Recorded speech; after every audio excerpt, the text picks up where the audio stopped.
Welcome to Byte-Sized Tech, where we like to blend casual conversations with insightful discussions on the latest in technology and gadgets.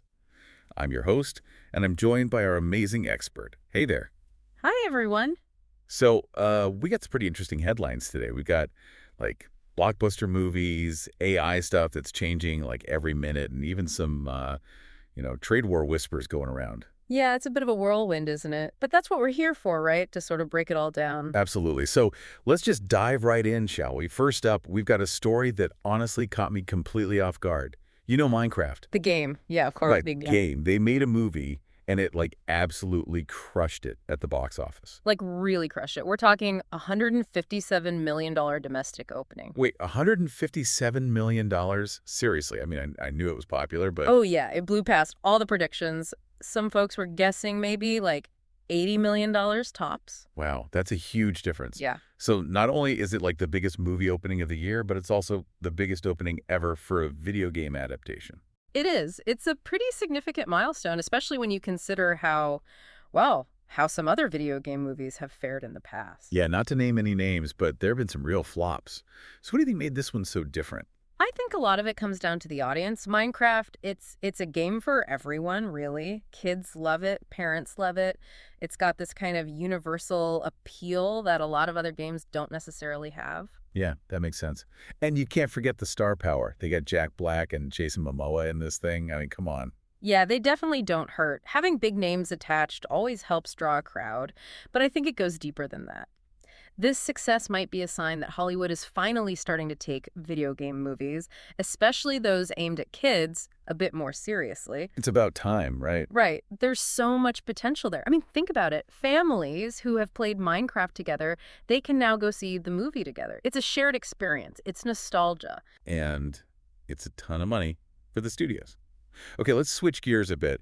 You also sent over some articles about the latest in AI, and it's honestly a lot to keep up with. It really is. Things are moving so fast. It feels like every day there's a new model, a new breakthrough, something. So, Yeah. Meta, they just released their Llama 4 suite of models. Yeah, that was a big one.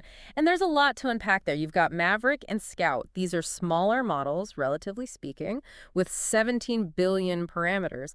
But the key here is they're multimodal. Multimodal. Meaning they can handle different types of data like text and images, not just one or the other. Oh, interesting. So it's like they're getting more well-rounded, more like how humans think. Exactly. And then you've got this thing called Behemoth, which, well, the name kind of says it all. It's got 288 billion parameters, and it's still in training, but it's already surpassing GPT 4.5 in certain tasks. So just to clarify for our listeners, parameters are basically like the building blocks of these AI models, right? The more parameters, the more complex the model can be. Yeah, that's a good way to put it. Think of it like this. The more parameters, the more connections the model can make, the more it can learn.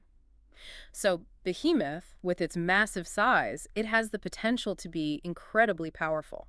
And they're working on a reasoning model too, right? Coming out sometime next month. That's right, which is interesting because it suggests they're really trying to specialize these models to make them even better at specific types of tasks. It's almost like they're building an AI army, each with its own unique skills.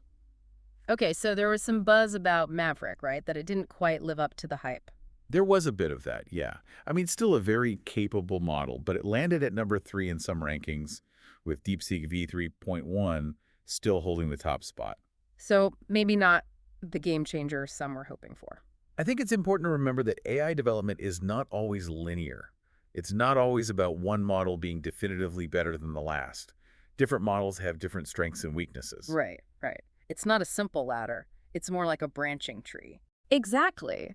And that brings us to Google's Gemini 2.5 Pro, which, well, I think we both agree it feels different. Oh yeah, it hits different, like significantly different. It's got some really impressive features. For starters, the system instructions are a game changer. You can basically tell the model how you want it to behave, like its tone and style, right from the start. Yeah, it's like giving it a personality. I was playing around with it, and I told it to be like a witty detective, and it nailed it. Right. It adds this whole new level of control and customization, and then there's grounding with Google Search, which is basically like giving the AI access to real-time information. So it's not just pulling from its training data, which could be outdated. It's actually checking facts and figures as it goes. Exactly. It makes the responses so much more accurate and relevant. Okay, and then there's the 1 million token context window. Can we just talk about that for a Oh, second? 1 million tokens. Yeah. It's mind-boggling. I mean, that means it can process and remember huge chunks of text. Like entire books, right?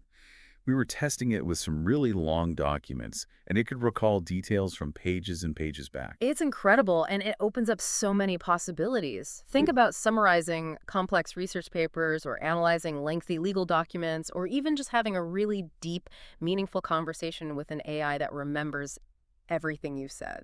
And it's not just about the sheer volume of text.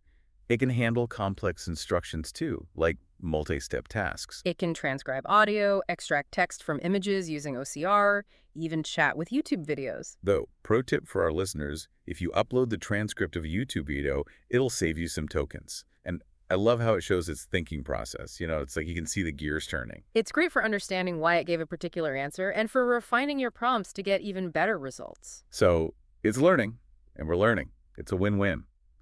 Now, for those who are a bit more tech-savvy, the paid API access for Gemini 2.5 Pro is live, and the pricing seems pretty reasonable. Yeah, it does. And the free access in AI Studio is great for now, but it probably won't last forever. So if you're interested, get in there and play around with it while you can. All right, let's shift gears one more time. You flagged some articles about President Trump's recent tariffs, and, well, it looks like they're already causing some ripples. Yeah, some people online are calling it Orange Monday because the market dipped pretty significantly after the announcement. It seems like investors are a bit spooked. I think there's a lot of uncertainty about how these tariffs will impact different sectors, especially tech companies like Apple and Tesla, who rely heavily on international supply chains. Right. And it's not just about stock prices. Nintendo just announced they're halting pre-orders for the Switch 2 in the U.S.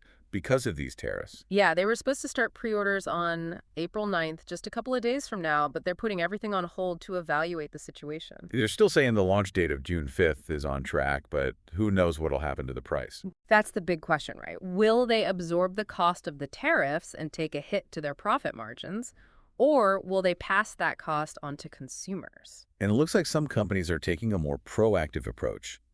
The Wall Street Journal reported that Apple is planning to source more iPhones from India to reduce its reliance on China. That's a big strategic move, and it shows how these trade wars can really shake things up. It'll be interesting to see how other companies respond. Well, we've covered a lot of ground today, from blockbuster movies to cutting-edge AI and even some international trade drama. It's amazing how interconnected all these things are, isn't it? Absolutely. And for our listeners, it just goes to show that staying informed about these trends, whether it's entertainment, tech, or even politics, is more important than ever. It really is. These things impact our lives in so many ways, and it's up to us to stay informed and engage in these conversations. Well said. And on that note, we want to thank you all for tuning in to Byte-Sized Tech.